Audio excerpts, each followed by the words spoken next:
नमस्ते दोस्तों, welcome to देसी न्यूज़ एंड एनालिसिस। ये चैनल है इंडिया और यूएसए के करंट अफेयर्स एंड एनालिसिस के लिए।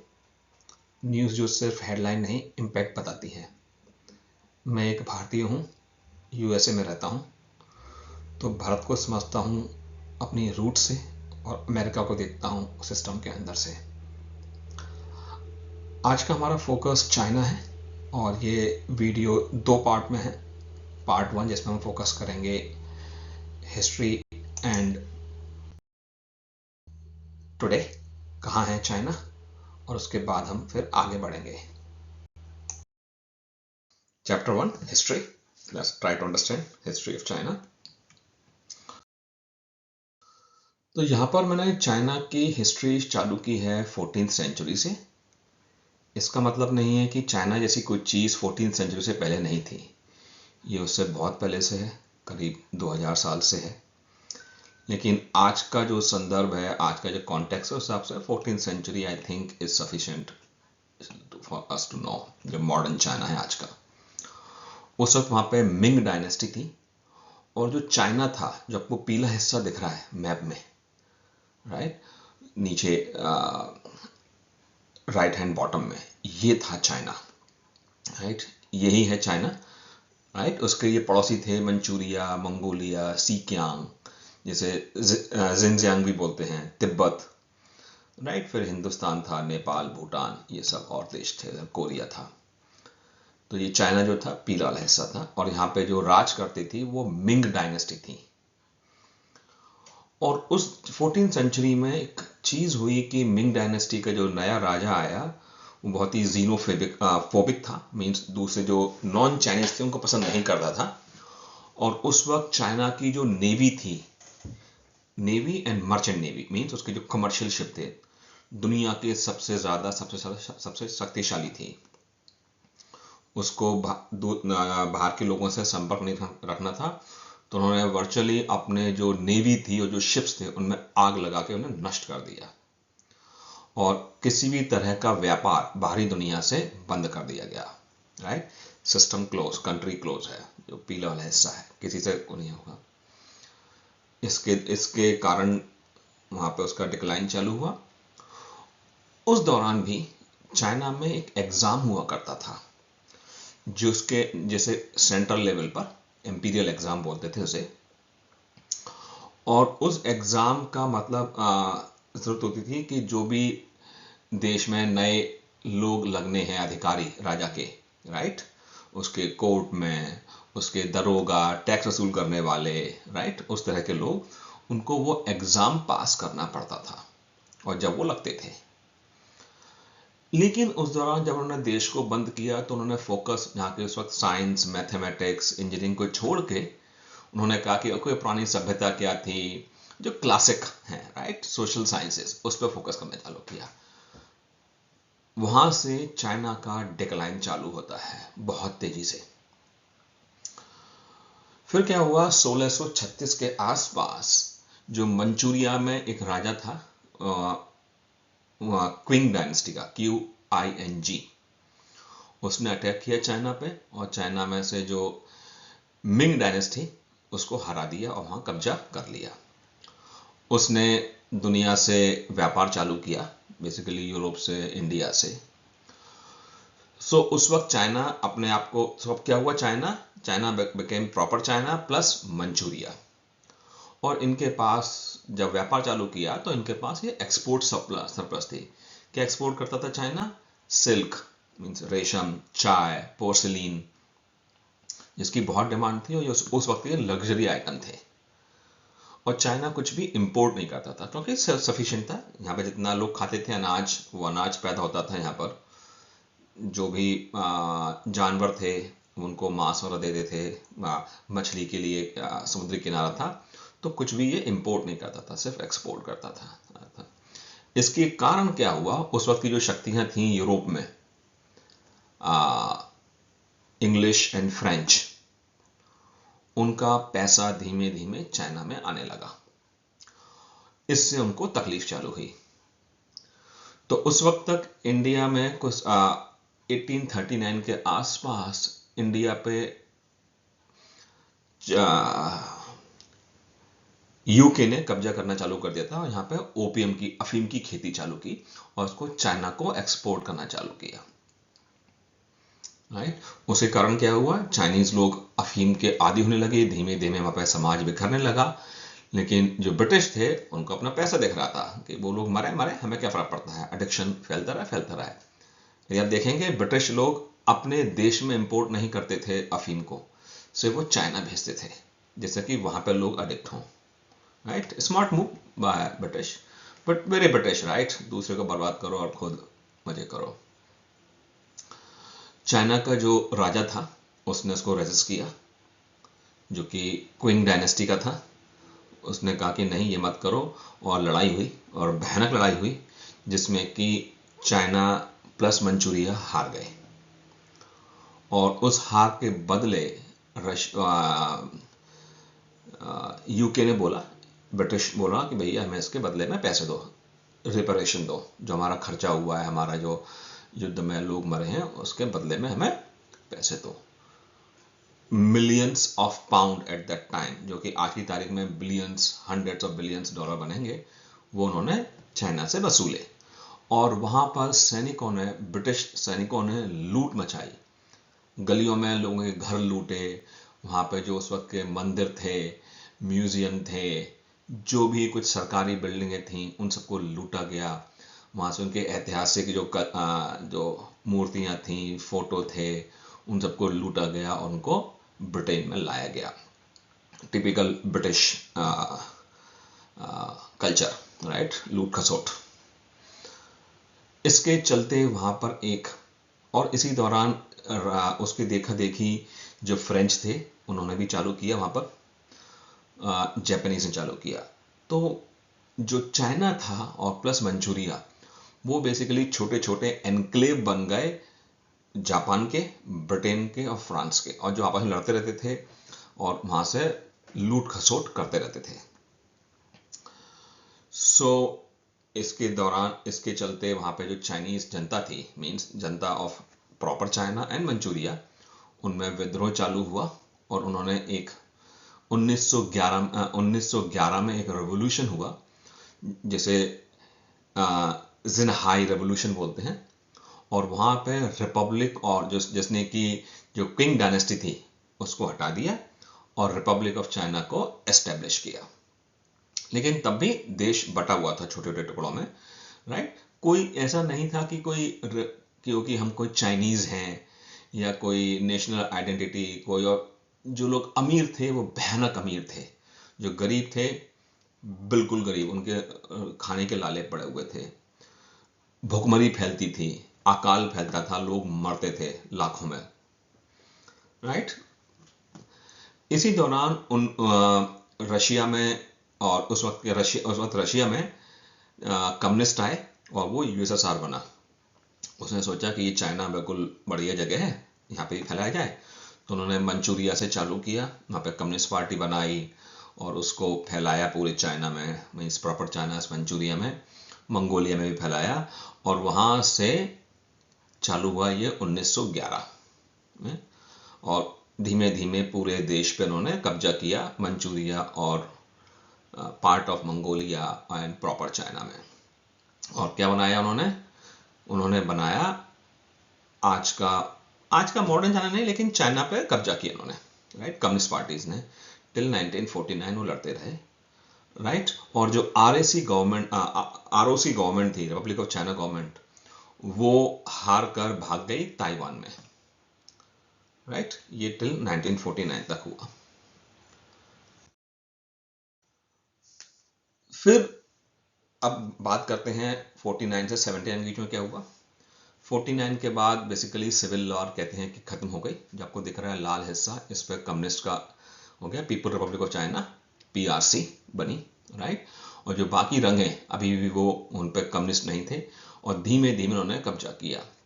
उन्होंने मंगोलिया पे कब्जा किया, हेनन आइसलैंड पे कब्जा किया, बर्मा के कुछ हिस्सों पे कब्जा किया, तुर्कमेनिस्तान, जिनजियांग जो आज की तारीख में, जहाँ पे कि यूगर मुस्लिम्स पर जो अत्याचार हो रहे हैं, उन पर कब्जा किया, तिब्बत पर 1950 में कब्जा किया, और ये लड़ाई 1961 तक चलती रही और वो अपने कम्युनिस्ट शासन को फैलाते रहे। और जो आज का चाइना है वो चाइना बना, क्योंकि आप देखेंगे वो चाइना नहीं है, बेसिकली वो दूसरे देशों की जमीन पर कब्जा किया हुआ कोई जो पार्ट ऑफ मंगोलिया है, छोटा सा हिस्सा, वो कब्जा कर लिया, जिंगजियांग पे कब्जा कर लिया, बर्मा के जो थे उन पर कब्जा कर लिया, और बहुत से छोटे ऊपर मंचूरिया पे कब्जा कर लिया, इस तरह बना। और उनका और ये काम चलता रहा 1961 तक, राइट। हिंदुस्तान क्या करता रहा आप सबको मालूम है उस दौरान। उनका लीडर कौन था? माओ सेतुंग, राइट। जब और उसका एक छत्र राज्य हो गया चाइना के ऊपर। और आप जानते हैं कि जब ज़्यादा ताकत आती है तो दिमाग भी ज़्यादा खराब होता है, तो उन्होंने कहा कि भाई अब तो उस पर चाइनीज जो सोसाइटी है वहाँ से कैपिटलिज्म के जड़ से उखाड़ देना है, उसकी आत्मा से बाहर निकालना है। उन्होंने एक पॉलिसी लाई, कल्चरल रेवोल्यूशन, एक मूवमेंट चालू किया। उसमें क्या किया कि गांव-गांव, घर-घर में जाके, अच्छा आपकी जरा सी सिंपैथी है पुरानी आरओसी के लिए या पुरानी चाइनीज वे के लिए, जो चाइनीज सभ्यता थी, लोगों को मारा गया, लोगों को जेलों में डाला गया। जो इंटेलेक्चुअल थे, साइंटिस्ट थे, उनको जेलों में डाला गया, गोली मारी गई, right.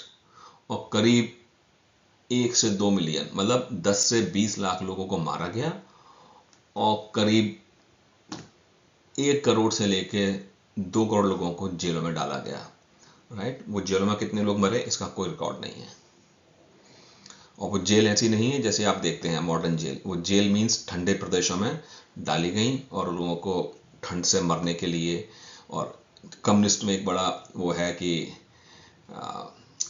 Reform by labour, right. Basically जानवरों की तरह, स्लेव की तरह काम कराया गया उनसे और उनको वहीं मरे।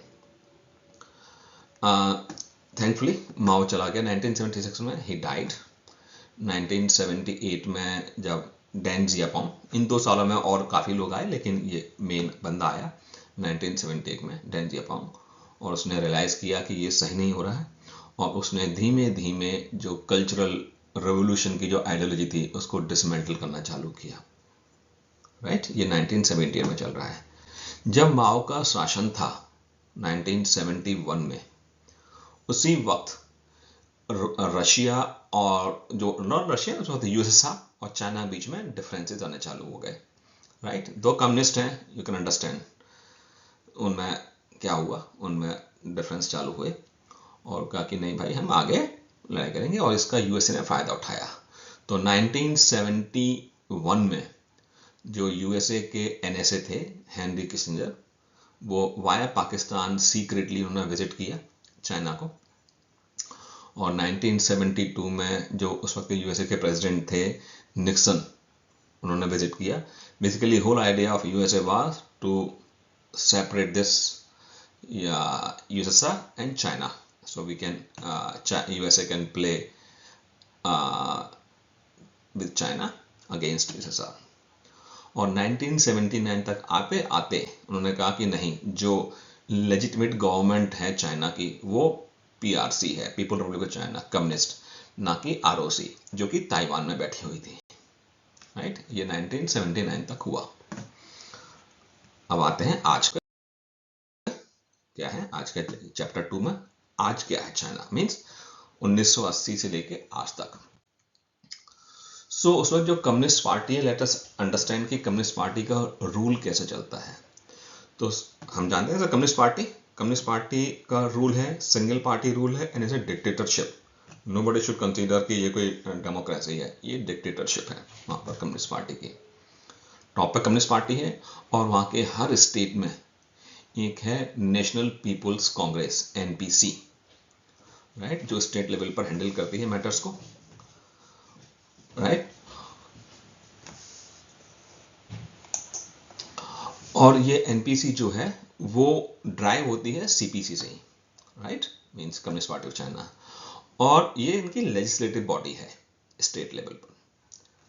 इसी तरीके से एक दूसरी बॉडी है जो कहलाती है Chinese people political consultative conference, CPPCC। इसका जैसे नाम में ही है कि ये कंसल्टेशन देती है एनपीसी को स्टेट लेवल पर, और ये दोनों बॉडीज सिर्फ साल में एक बार मिलती हैं, नॉट लाइक इंडिया और यूएसए, जहाँ पे कि यूएसए की कांग्रेस और इंडिया की संसद साल में कई बार मिलती है। यहाँ पे ऐसा नहीं होता है, सिर्फ साल में एक बार मिलती है। इसी तरीके से जो communist party of China CPC है, उसकी जो मीटिंग होती है नेशनल कांग्रेस, वो 5 साल में एक बार होती है, राइट। तो आप अंदाजा ला सकते हैं कि ये तो लेजिस्लेटिव बात है। इसका मतलब ये है कि जो एग्जीक्यूटिव पे जो कंट्रोल है, स्टेट लेवल पे 1 साल के लिए फ्री, एंड सेंट्रल लेवल पर 5 साल के लिए फ्री। जो करना है करो, देखेंगे 5 साल बाद। फिर आते हैं इनका जो एग्जीक्यूटिव का स्ट्रक्चर है, राइट। जैसे बात हुई, हम आज का देख रहे हैं कि आज का जो यूएसए के president plus general secretary plus chairman of central military commission and president, वो सब कौन है? जी। और उसके नीचे एग्जीक्यूटिव बॉडीज हैं। जनरली ऐसा नहीं होता है, चाइना में होता था माओस के बाद। जनरल सेक्रेटरी अलग होता था, प्रेसिडेंट अलग होता था, सेक्रेटरी अलग होता था, लेकिन आज की तारीख में सब सेंट्रलाइज्ड है जी के नीचे। उनकी अलग अलग बॉडीज हैं। फिर एक चीज़ यहाँ आप देखेंगे कि यहाँ पर जैसे डेमोक्रेसी में होता है कि जुडिशरी अलग होती है, एग्जीक्यूटिव अलग होती है, लेजिस्लेटिव अलग होती है, एंड अदर बॉडीज अलग अलग, राइट। और वो सब आपस में उनके ओवरलैप होते हैं रूल्स, जिससे कि वो लड़ते रहें, जिससे जनता पे डिक्टेटरशिप ना करने पाए। लेकिन चाइना में डिक्टेटरशिप है, चाहे यहाँ पे जुडिशरी हो, चाहे मिलिट्री हो, चाहे लेजिस्लेटिव हो, चाहे एग्जीक्यूटिव हो, सभी लोग एक ही रूल के अंदर हैं, और वो है CPC, right. That you have to understand, very command and control like structure. अब आते हैं कि भाई जो चाइना का जो उसका बिहेवियर है उसके पड़ोसी देशों से वो कैसा है। आप सभी को मालूम है इंडिया और चाइना के रिलेशनशिप क्या है। चाइना ने कब्जा किया हुआ है लद्दाख के बहुत बड़े रीजन पर, राइट। अक्साई चीन को खा गया है, राइट। लद्दाख पे क्लेम करता है, अरुणाचल प्रदेश पे क्लेम करता है, राइट। ताइवान को रोज धमकाता रहता है कि तेरे पे आज कब्जा कर लेंगे हम। जो साउथ चाइना सी में इसका झगड़ा मलेशिया से है, इंडोनेशिया से है, फिलीपींस से है, राइट। कोई भी ऐसा देश नहीं जिसका झगड़ा नहीं है। इधर का झगड़ा ईस्ट चाइना सी में है, जापान के साथ है, उसके आइलैंड पे कहता है ये मेरे हैं, राइट। और रोजाना बेसिस पे झड़प होती रहती है। सिक्किम के भूटान के साथ झगड़ा है इसका, राइट। वियतनाम के साथ झगड़ा है, हर जगह झगड़ा है इसका। कोई भी आधा ये मंगोलिया खा चुका है, राइट, उसके साथ झगड़ा है। तो वो इसका है, मतलब बेसिकली आप गली का गुंडा बेसिकली आप बोल सकते हैं इसे आप।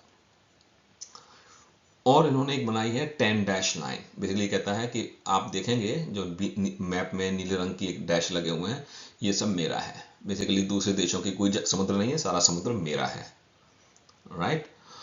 और इसके ऊपर चाइना जैसे गली का वो शहर का गुंडा होता है तो वो हर एक गली में गुंडे बनाता है, ऐसे ही चाइना ने किया हुआ है। ईस्ट चाइना सी में कौन गुंडा है? North Korea.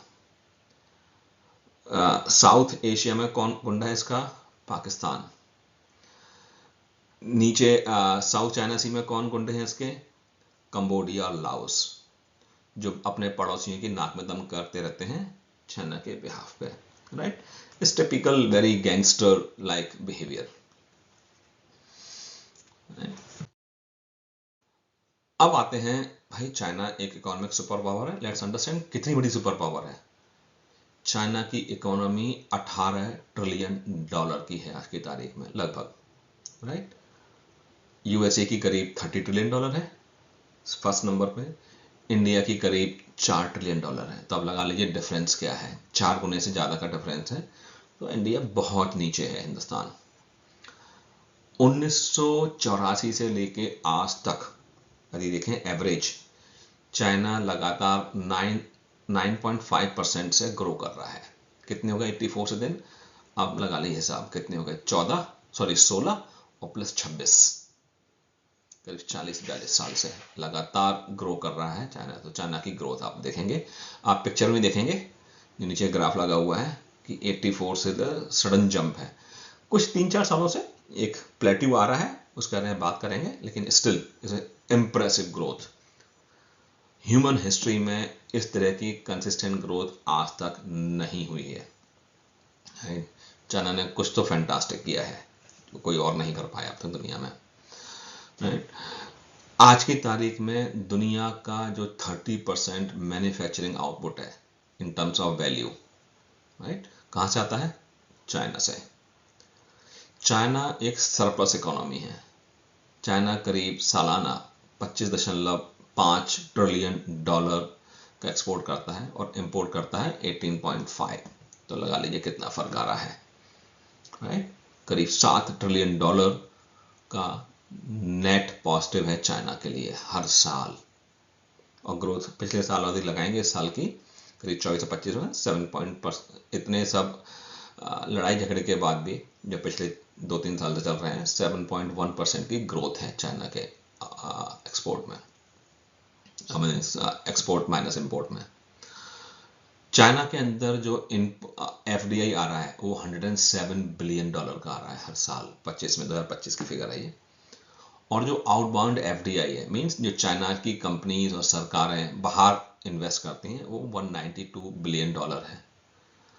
इसका मतलब क्या है कि चाइना अब ज़्यादा FDI लगा रहा है, दुनिया के बिजनेसेस पर कब्जा कर रहा है, बनिस्बत उसके अंदर दूसरे लोग आके पैसा लगा रहे हैं, right. It's excellent thing. China की करीब 32% इलेक्ट्रिसिटी जो बनती है आज की तारीख में, वो रिन्यूएबल पर बनती है, मीन सोलर है, विंड है, इन सब चीज़ों पर, जो कि फैंटास्टिक है, दुनिया की हाईएस्ट है। चाइना ने गरीबी की फ्रंट पे फैंटास्टिक काम किया है। 1980 से लेके आप तक 2025 के एंड तक करीब 800 मिलियन, करीब 8 करोड़ लोगों को, सॉरी 80 करोड़ लोगों को गरीबी से बाहर निकाला है।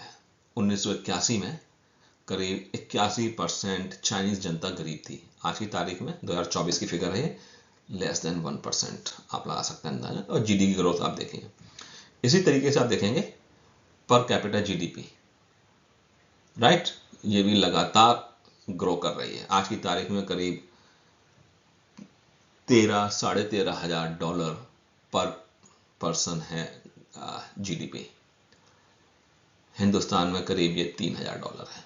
USA में करीब ये 85,000 डॉलर है। आप अंदाजा सकते हैं डिफरेंस कहाँ पे कौन कहाँ खड़ा है, राइट। अब आते हैं,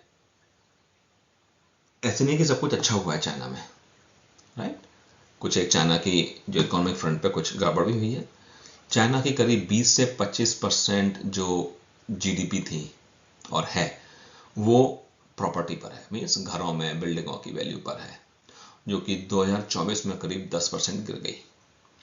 न्यू होम्स की सेल 20% गिर गई। हाउसिंग प्राइसेस 30% से डाउन हो गए, राइट, जो कि एक नेगेटिव पार्ट है। अनएम्प्लॉयमेंट, अर्बन एम्प्लॉयमेंट 5.2% है, और यंग लोगों में जो अनएम्प्लॉयमेंट है करीब 18.9% है। और जो लेबर फोर्स है, जो labour number of people who want to do the labour, right, वो करीब 5% से 5 मिलियन लोगों से, 5 मिलियन मीन्स करीब 50 लाख लोग हर साल कम हो रहे हैं ड्यू टू एजिंग। लोग बुढ़े हो रहे हैं और बच्चे नहीं पैदा नहीं हो रहे, राइट। वीक कंज्यूमर डिमांड है, कंज्यूमर मीन्स प्राइस डिक्रीज कर रहे हैं 2.2% से। आप सोचेंगे कि 2.2 deflation means good, right, price are decreasing, but no, there should also always be inflation for the growth of economy, right। यदि प्राइस डिक्रीज हो रहे हैं, इसका मतलब ये है कि लोग सोच रहे हैं कि कल लेंगे क्योंकि कल सामान सस्ता हो जाएगा। जो चीज़ आज 100 की मिल रही है, कल करीब 98 की मिलेगी, कल लेंगे, और कल कभी नहीं आता, फिर कल के बाद परसों, परसों के बाद अगला दिन, एंड सो है। चाइना के ऊपर जो चाइना का जो डेट है GDP का, वो 300% है। मतलब यदि चाइना की GDP 18 ट्रिलियन हो रहा है तो 18 into 3, राइट। कितनी हुई आप हिसाब लगा लीजिए। एक कंपैरिजन देता हूं मैं। यूएसए की जो डेट है वो करीब 18 ट्रिलियन डॉलर है, राइट। और उसमें हंगामा मचा हुआ है, जबकि यूएसए की जो जीडीपी है वो 30 ट्रिलियन डॉलर है। करीब 60% of GDP is under debt, but here is 300%, ये 3 गुना, just very very is getting cash flow. और सोने पे सुहागा, चाइना और यूएसए की ट्रेड वॉर चालू है, राइट। चाइना पर यूएसए और यूरोप ने मिलकर चिप्स की मैन्युफैक्चरिंग, मशीनरी पर, ग्रीन टेक्नोलॉजी पर, एआई पर सॉर्ट ऑफ एम्बार्गो लगाया हुआ है, राइट। इंफ्रास्ट्रक्चर, चाइना ने दुनिया का बेस्ट इंफ्रास्ट्रक्चर बनाया है पिछले 30-40 साल में।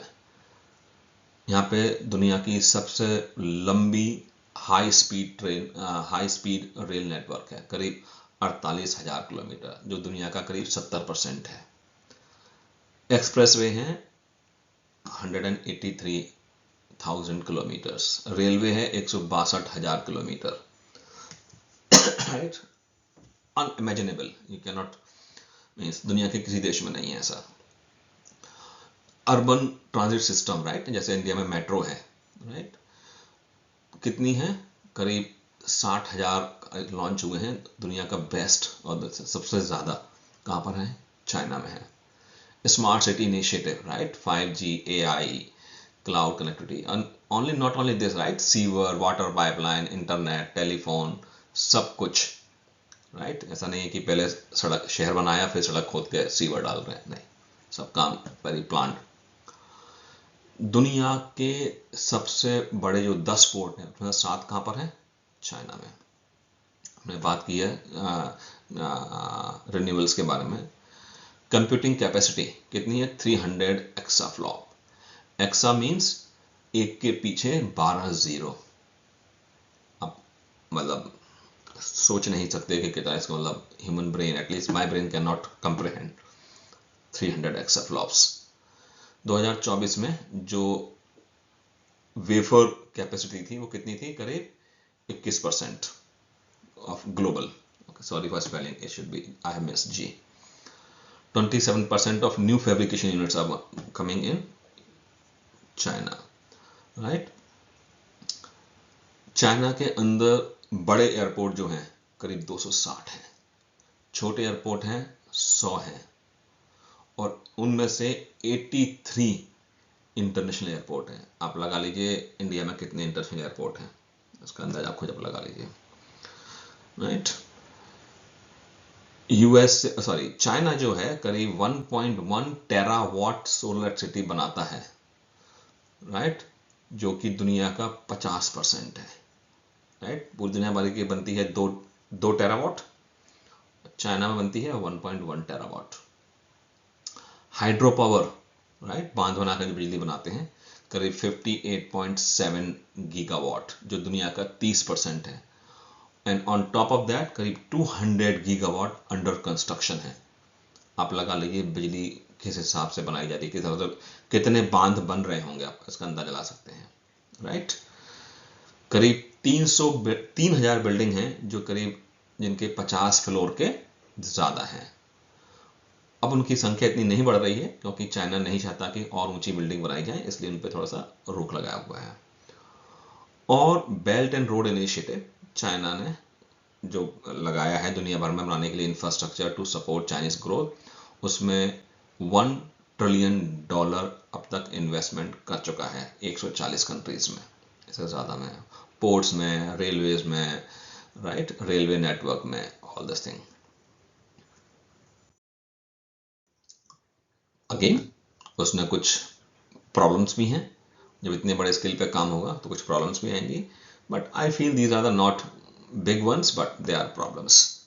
30 से 50% जो प्रोजेक्ट्स होते हैं चाइना के, उनमें कॉस्ट ओवररन होता है, वो डिले हो जाते हैं, करप्शन है, right, lack of competition, because most of the जो प्रोजेक्ट्स हैं वो सरकारी होते हैं। लोकल गवर्नमेंट अंधाधुंध लेती हैं कर्जा, आज की तारीख में एक एस्टिमेट के अनुसार करीब $12 ट्रिलियन का कर्जा है लोकल गवर्नमेंट से, लगा लीजिए आप state government, right, state government, city government जो है उन सबको मिला के। जब इतनी तेजी से इतनी सारी चीज़ें बनती हैं, एनवायरनमेंट की कॉस्ट है, सोशल कॉस्ट है, लोगों को डिस्प्लेस करना पड़ता है, ताकत के बल पे करना पड़ता है, राइट। और कभी कभी क्या होता है भाई, ओवर एंथुसिज्म में आवश्यकता से अधिक बढ़ा दी जाती है। बहुत अच्छा वो है कि ऐसी बहुत सारी घोस्ट सिटीज़ हैं जो सिटी बन गई पूरी, लेकिन लोग नहीं रहने के लिए। ऐसे एयरपोर्ट बन गए जहाँ पे कि हवाई नहीं उतरता, ऐसे पोर्ट बन गए जहाँ पे कोई शिप नहीं जाता, ऐसी रेलवे नेटवर्क, ऐसी रेलवे जगह बन गई, ऐसे स्टेशन बन गए जिन पे कि एक यात्री भी नहीं चढ़ता। तो ये सब है, राइट। मतलब this is normal, I think you grow fast, but ऐसा है। और इसलिए इस कारण से जो रेट ऑफ रिटर्न है इंफ्रास्ट्रक्चर पर वो काफ़ी कम है, right. On top of this, जो चाइना का BRI प्रोजेक्ट्स में बना रहा है दुनिया भर में, लोगों को एहसास हो रहा है कि ये सिर्फ हेल्प नहीं कर रहा है हमारी, बेसिकली हमको एक डेट ट्रैप में फंसा रहा है। इसका प्राइम एग्जांपल है Sri Lanka, right, Pakistan, right, Nigeria, right. Debt trap आपने श्रीलंका में हुआ है, राइट। उनके जो पोर्ट है उस पर कहा कि हमें 99 ईयर्स की लीज दो, क्योंकि अब चुका नहीं, क्योंकि वहाँ कोई जाता ही नहीं है जहाज, बस बना दिया है पोर्ट। और इस चक्कर में जो बहुत सारे देश हैं वो कह रहे हैं कि हमें नहीं बनना पार्ट ऑफ BRI, जिसमें श्रीलंका है, इटली है, ग्रीस है, नाइजीरिया है, ये काफ़ी देश बाहर आ रहे हैं कि हमें नहीं बनना आपका part. Scientific education and scientific development, phenomenal progress, right. इतनी प्रोग्रेस आज तक दुनिया में किसी ने नहीं की है जो चाइना ने करके दिखाई है 1980s के बाद से। करीब 95.9%, मीन्स बेसिकली 96% रिटेंशन, मतलब लोग बच्चे जो हैं primary school plus junior secondary high school में पढ़ते हैं।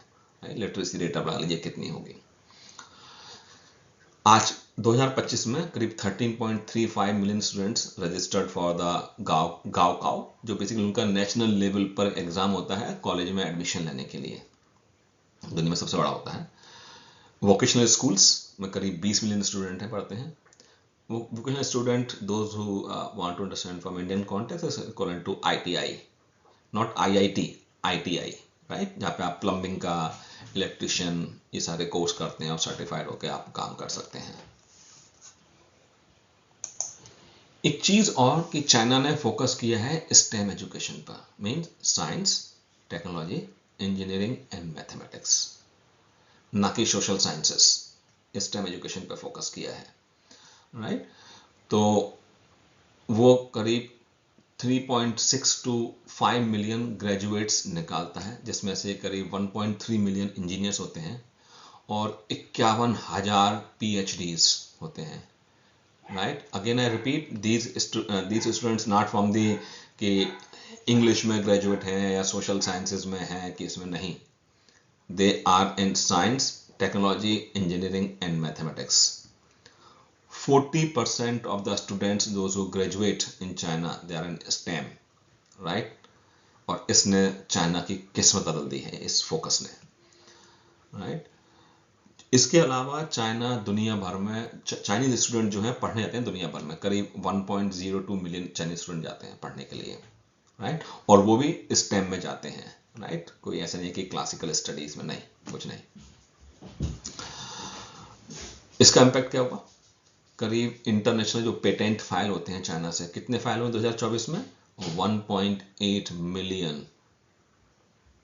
और ये दुनिया भर में एप्लीकेबल होते हैं, राइट। और डोमेस्टिक कितने फाइल हुए? 5 million, right, highest in the world.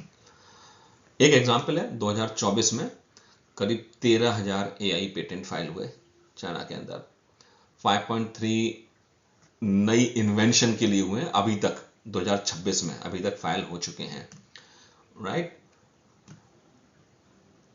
करीब 27 से 28% के जो साइंटिफिक पेपर पब्लिश होते हैं साइंटिफिक मैगजीन, साइंटिफिक जर्नल्स में, वो चाइना से होता है ओरिजिन उनका। एक एग्जांपल देता हूं, मैं पर कंपैरिजन किया हम लोगों ने। कि चाइना में हर साल करीब 2025 की फिगर है ये, 965,000 पब्लिकेशन आए चाइना से। यूएसए कितने आए? 470K और 1000। इंडिया से कितने? 200K। आप लगा लीजिए क्या क्वांटिटी डिफरेंस है। चाइना ने 2024 में करीब $1 ट्रिलियन R&D में लगाया है, जो कि अराउंड 2.8% ऑफ जीडीपी है। ग्रोथ हो रही है लगातार, राइट। और आपको जानकर आश्चर्य होगा, ये जो इन्वेस्टमेंट है कौन कर रहा है? मेजर प्राइवेट कंपनियां। सरकार भी कर रही है, लेकिन मेजर कौन है पोर्शन? सरकारी कंपनी। अब यहाँ पे एक क्वेश्चन ये उठता है कि जो China is a single party rule, एक आइडियोलॉजी ड्रिवन कंट्री है, डिक्टेटरशिप है, जहाँ पे कि क्वेश्चन पूछना is not allowed, let me put that way. लेकिन तब भी इतना इनोवेशन, इतना चेंज कैसे हो रहा है? तो यहाँ पर बच्चों को शुरू से ही बताया जाता है कि आप किस तरह के क्वेश्चन पूछ सकते हैं, किस तरह के क्वेश्चन नहीं पूछ सकते हैं, राइट। उनको बताया जाता है कि क्या अलाउड है, क्या अलाउड नहीं है, राइट। तो इसके चलते क्या होता है? बच्चे क्वेश्चन नहीं करते हैं, जवान लोग क्वेश्चन नहीं करते हैं सीसीपी को। उनका फोकस करता है कि प्रॉब्लम सॉल्व करो, रैपिड ऑप्टिमाइजेशन करो, जिससे कि प्रॉब्लम सॉल्व हो, राइट। एक एग्जांपल देता हूं मैं आपको। 2017 में टिम कुक, जो सीईओ हैं एप्पल के, उन्होंने एक मीटिंग हो रही थी एक कमरे में, छोटे से कमरे में, बहुत बड़ा कमरा नहीं था। तो उससे पूछा गया कि भाई ये हमें जॉब लाने हैं यूएसए फ्रॉम चाइना, तो क्या करें? तो उसने कहा कि नहीं हो सकता। और क्यों नहीं हो सकता, इसका एग्जाम्पल दिया उसने कि इस रूम यदि मैं टूलिंग इंजीनियर्स को बुलाऊं पूरे यूएसए के, तो सब इसी रूम में फिट हो जाएंगे, इतने ही है बस हमारे पास पूरे यूएसए में। लेकिन यदि चाइना में जाऊं तो बहुत सारे फुटबॉल फील्ड भर जाएंगे। तो इसलिए आप अंदाजा ला सकते हैं कि क्या है चाइना, एजुकेशन का क्या इम्पैक्ट है, और स्टेम एजुकेशन चाहिए और नहीं चाहिए। India should learn from it, और every country should learn from it. Population, ये एक बहुत बड़ी प्रॉब्लम है चाइना के अंदर। चाइना की जो पॉपुलेशन है बहुत तेजी से गिर रही है, राइट। करीब 75% जो पॉपुलेशन है वो शहरी है, अर्बन है। टोटल फर्टिलिटी रेट जो है 1.1 है, मीन्स एक महिला पर 1.01 बच्चा, जो कि आइडियली 2.1 होना चाहिए। मीन्स एक महिला के 2.1 बच्चे होने चाहिए, जैसे कि पॉपुलेशन को मेंटेन करने के लिए। लेकिन इसका मतलब क्या है कि पॉपुलेशन बूढ़ी हो रही है, नए बच्चे नहीं आ रहे हैं समाज में, सोसाइटी में, राइट। मीडियन एज, जो एवरेज मीडियन एज है इस वक्त 2025 की चाइना में, वो कितनी है? 40.6 ईयर्स, जो काफ़ी हिसाब से बुढ़ी है। इंडिया की करीब 32 ईयर्स है, 32.6 years, I am not wrong, right. जब लोग बुढ़े होते हैं तो क्या होता है? लोगों को पेंशन चाहिए। बुढ़े लोग होंगे, ज़्यादा बीमार होंगे, मीन्स हेल्थ केयर चाहिए उन्हें। जवान लोग क्या होते हैं कि वो कमाएं, बेसिकली इज इन्वेस्टमेंट, राइट। वो बच्चे पैदा करते हैं जो आगे भविष्य में कमाएंगे, जिससे कि बुढ़े लोगों को सपोर्ट कर सकें। लेकिन यदि सभी लोग बुढ़े हो जाएंगे तो काम कौन करेगा, right. It's a very straight forward line. अब क्योंकि चाइना में ज़्यादातर फैमिलीज में एक बच्चा है, तो बच्चा क्या होता है भाई? राजकुमार, राजकुमारी, right, Prince and princess, and they do not, वो फीलिंग आती है कि वी आर स्पेशल, राइट। अच्छी बात है, देखने में अच्छा लगता है। लेकिन यदि हर एक बच्चा ही स्पेशल है, हर आदमी राजकुमार राजकुमारी है, तो काम कौन करेगा, राइट। बोझा कौन ढोएगा इस सभ्यता का, इस सोसाइटी का, इस कंट्री का। और आगे जाके आप सोचिए, एक बच्चा है, इसका मतलब यह है उस बच्चे के ऊपर कम से कम 4 बुढ़े लोगों का संभालने का जिम्मा आएगा। कौन कौन? हस्बैंड वाइफ मिला के, दोनों के माँ बाप, उन लोगों बस 4 लोगों का, राइट। This is very. और जब आपका एक ही बच्चा होगा तो माँ बाप नहीं भेजेंगे अपने बच्चे को मिलिट्री में, ऐसे हार्म्स वे में। And it is now China is realizing this, right. इसके चलते 2015 में उन्होंने कहा, सॉरी आई थिंक 2004 से 2015 में कहा कि अब बच्चे 2 होने चाहिए, फिर बोला कि 3 होने चाहिए, मैं 3 अलाउड हैं। लेकिन वो लोग बच्चे पैदा नहीं कर रहे हैं, लोग शादी नहीं कर रहे हैं। क्यों नहीं कर रहे? क्योंकि बच्चे पालना महंगा होता जा रहा है। शादी के संबंधों में स्त्री और पुरुष के दोनों के संबंध, दोनों की जो लीगल स्टेटस है बराबर नहीं है, राइट। हाई कॉस्ट है, इकोनॉमिक प्रेशर है, सब कुछ है, और बच्चे पालना है मुश्किल हो रहा है। इसके चलते क्या हो रहा है, आज की तारीख में 2025 तक सोसाइटी में 111 लड़कों पर 100 लड़कियां हैं। और आप जब जानते हैं, जब किसी समाज में जहाँ पे कि यंग मेल ज़्यादा हो और यंग फीमेल्स कम हो, तो क्या होता है, right? It leads to chaos, it leads to problem in the society. Just this is what is happening in China, right? और जो वेल्थ डिस्ट्रीब्यूशन है बहुत ही स्क्यूड है चाइना में। करीब 10% जो पॉपुलेशन है टॉप की, वो 40% वेल्थ को कंट्रोल करती है, और जो बॉटम की 50% पॉपुलेशन है उसके पास कुल 6% वो है, right. Is very very dangerous, is even worse than the developed countries में भी ऐसा ही है, लेकिन ओवरऑल स्टेटस बहुत ऊपर है, जो कि चाइना में इतना ऊपर नहीं है, और इतना भी डिस्टॉर्शन नहीं है जितना कि चाइना में है, राइट। ये दिख रही है पॉपुलेशन ग्रोथ, आप देखेंगे कि लाल रंग से 61 में गिरी थी, और अब दोबारा 2022, 23, 25, 24 में ऊपर गई है, लेकिन कुछ स्टेटिशियन का बोलना है कि ये गलत काउंटिंग हुई है। इसी तरीके से आप देखेंगे कि टॉप में जो राइट में है कि क्या it should B A pyramid, right. बच्चे ज़्यादा होने चाहिए और बूढ़े लोग कम होने चाहिए, बट ये नहीं है ऐसा। ऊपर का पिरामिड है, देखेंगे राइट हैंड टॉप पर, और जो मेल फीमेल में डिफरेंस है उनकी ये परसेंटेज पॉपुलेशन में है। आगे जाके मतलब करीब 60 साल के बाद इस नेचुरल कि फीमेल्स ज़्यादा होती हैं, क्योंकि उनकी लाइफ एक्सपेक्टेंसी ज़्यादा होती है मेल्स के, मीन्स मेल्स जल्दी मरते हैं, फीमेल्स लंबा जीती हैं। But below 60 it should be almost equal, which is not, और ये पॉपुलेशन ग्रोथ है। सो दोस्तों, आज का वीडियो यहीं पर रोकते हैं। आज हमने बात की चाइना की हिस्ट्री, और आज चाइना कहाँ खड़ा है।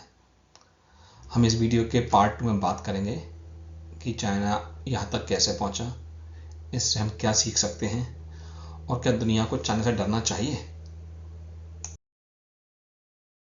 तो आज के लिए इतना ही। Thank you. Please like, subscribe and comment and share with everybody.